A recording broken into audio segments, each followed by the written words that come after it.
नमस्कार, मैं हूँ राकेश कुमार। आप देख रहे हैं मत अभिमत। मित्रों, शिक्षकों के छुट्टी का मामला फिर एक बार जोर पकड़ लिया है। ये दुर्गा पूजा में पहले अमूमन 7 दिन, 8 दिन, 10 दिन का तक का छुट्टी दिया जाता था, जो छुट्टी इस बार 3 दिन का कर दिया गया है। इसको लेकर कई नेता, वो नेता है मनोज कुमार, जो प्राथमिक शिक्षक संघ के कार्यकारी अध्यक्ष हैं, उन्होंने भी अपना बयान दिया, कई चैनलों को अपना इंटरव्यू दिया और उसमें उन्होंने कहा कि ये जो हम छुट्टी लेते थे या जो 10 दिन का छुट्टी मिलता था दशहरा में, वो मेरा हक था।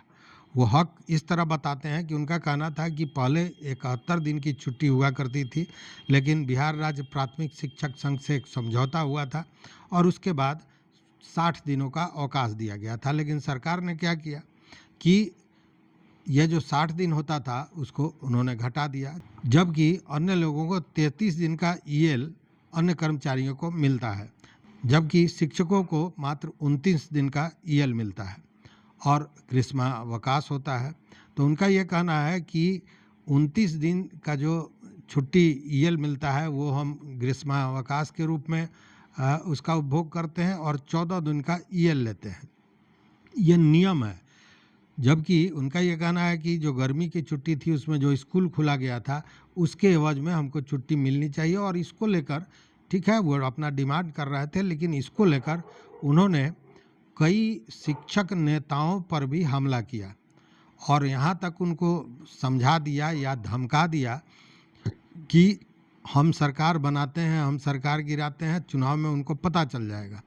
और उनका सीधा निशाना जो था वो नवल किशोर यादव, जो भाजपा के विधान पार्षद हैं, शिक्षक प्रतिनिधि हैं, उनके तरफ था, उनको लेकर था। अब इसको लेकर राजनीतिक माहौल गर्म हो गया है, या यूँ कहें कि जो लोग शिक्षकों के साथ खड़े थे, जो राजनेता, जो शिक्षक के प्रतिनिधि थे, वो भी अब कहीं ना कहीं अलबला गए हैं। उनको भी परेशानी महसूस हो रही है कि जिनके लिए लड़ाई लड़ रहे थे। आपको याद होगा कि लगातार नवल किशोर यादव सदन में बोलते रहे हैं। नीतीश सरकार एनडीए में रहते हुए भी उन्होंने सरकार की नीतियों का लगातार शिक्षक के समर्थन में उसका विरोध वो करते रहे हैं। वैसी स्थिति में ये बात कहीं ना कहीं उल्टी पड़ती नज़र आ रही है। इसलिए ये शिक्षकों की ये जो राजनीति चल रही है, ये कहीं ना कहीं उल्टा पड़ सकता है। अब दूसरी ओर देखें कि सरकार भी कुछ मामले को लेकर सख्ती बरत रही है शिक्षकों पर, और इसको लेकर जो आप देख रहे होंगे कि शुरुआती दौर में जब एसीएस के रूप में एस सिद्धार्थ आए तो उन्होंने के पाठक ने बहुत से ऐसे नियम बनाए थे जिसको हटा दिया था, लेकिन उनका सोच, वो ज़रा नरम विचार के लोग भी हैं, व्यवहार भी उनका नरम है, तो उन्होंने जो अव्यवहारिक चीज़ें थी उनको हटाई थी। लेकिन अब ये जो दबाव की राजनीति है, ये उनको भी कहीं ना कहीं सख्त बना रहा है और उनको भी लग रहा है कि यह गलत रूप से शिक्षक हम पर दबाव बना रहे हैं। और इसको लेकर अब जैसे टाइमिंग का ही मामला लीजिए, स्कूल टाइमिंग का मामला, इतना कुछ होते रह गया लेकिन उसमें कोई परिवर्तन नहीं हुआ। हल्का परिवर्तन हुआ जो एस सिद्धार्थ नहीं किया था, लेकिन 9:30 से 4, 10 से 4 की जो बात थी वो नहीं हो सकी आज तक। अब दूसरी ओर देखिए कि शिक्षकों पर कार्रवाई भी जारी है। अभी मोतिहारी की बात ले लें तो अब तक मोतिहारी में 24 लोग फर्जी शिक्षक निकल चुके हैं। फर्जी शिक्षक मतलब फर्जी प्रमाण पत्रों पर जो शिक्षक बने थे उनका चिन्ह, इसके पहले 14 लोग चिन्हित हुए थे और अब 10 लोगों को चिन्हित किया गया है जो फर्जी प्रमाण पत्र है। आपको याद होगा कि शिक्षकों के प्रमाण पत्रों के सत्यापन की जब बात हुई थी तो शिक्षा विभाग उसमें फेल हो गया था, मामला फिर हाई कोर्ट में गया था और हाई कोर्ट ने निगरानी को कहा था कि आप सारे कागजों का सत्यापन करें, प्रमाण पत्रों का सत्यापन करें, और ये लगातार चल रहा है लंबे समय से। इसी के तहत 10 लोग, जो पूर्वी चंपारण है उसमें कल्याणपुर और चकिया के 10 शिक्षक ऐसे पकड़े गए हैं, चिन्हित किए गए हैं, जिन्होंने नकली फर्जी प्रमाण पत्र पर वो नौकरी कर रहे हैं। अब उन पर एफआईआर परसों दर्ज हो गया और एफआईआर दर्ज हुआ, जो कानूनी कार्रवाई होगी तो होगी ही। साथ में यह भी बताया जा रहा है कि अब तक उन्होंने जो सैलरी लिया है उसकी भी वापसी होगी, मतलब वह भी वसूला जाएगा। तो ये लेने के देने पड़ गए। और ख़ास बात यह है कि इनमें 10 लोगों में 5 से ज़्यादा महिलाएं हैं, महिला शिक्षिकाएं हैं।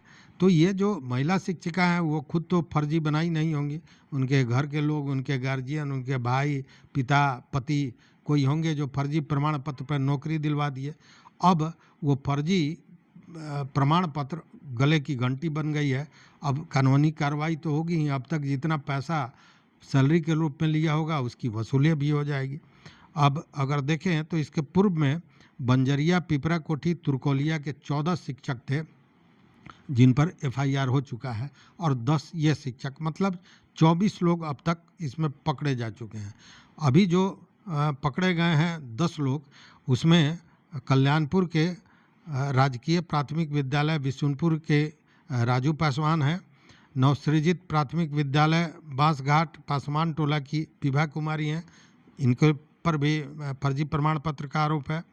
उत्क्रमित मध्य विद्यालय खरकी कुआं के मनोरमा कुमारी हैं। वहीं चकिया में एनपीएस फुलवरिया के जयप्रकाश कुमार, प्राथमिक विद्यालय अहिमन छपरा के अजय राम, उत्क्रमित मध्य विद्यालय अलौला उर्दू के संतोष महतो, उत्क्रमित मध्य विद्यालय अलौला उर्दू के चंद्रलता कुमारी, यूएसएस सिसुआ बसंत की सुधा कुमारी, प्राथमिक विद्यालय बंसी बाबा शंभूचक मठ के संतोष कुमार, और यूएसएस बहुआरा की शिक्षिका हैं मुन्ना कुमारी। इन सारे लोगों पर गलत प्रमाण पत्र पाया गया है कि इन्होंने जो नौकरी पाई है गलत प्रमाण पत्रों पर पाई है। और इसको लेकर जो डीएसपी निगरानी है राजेश कुमार, उन्होंने कहा है कि इन सारे लोगों का जो प्रमाण पत्र है फर्जी पाया गया है। डीएसपी ने भी कहा कि इस पर कार्रवाई होगी और पैसा भी वसूला जाएगा, मतलब जो कानूनी कार्रवाई है वो होगी। तो स्थिति यही है कि दोनों तरफ से शिक्षक कहीं ना कहीं धरे जा रहे हैं, कुछ अपने नेताओं के कारण और कुछ अपनी गलतियों के कारण। तो इस वीडियो में बस इतना ही। देखते रहिए मत अभिमत। मित्रों, चैनल पर नए हो तो निश्चित रूप से सब्सक्राइब कीजिए, लाइक कीजिए, दोस्तों के साथ शेयर कीजिए और अपना विचार जरूर दीजिए। बहुत बहुत धन्यवाद, बहुत बहुत धन्यवाद।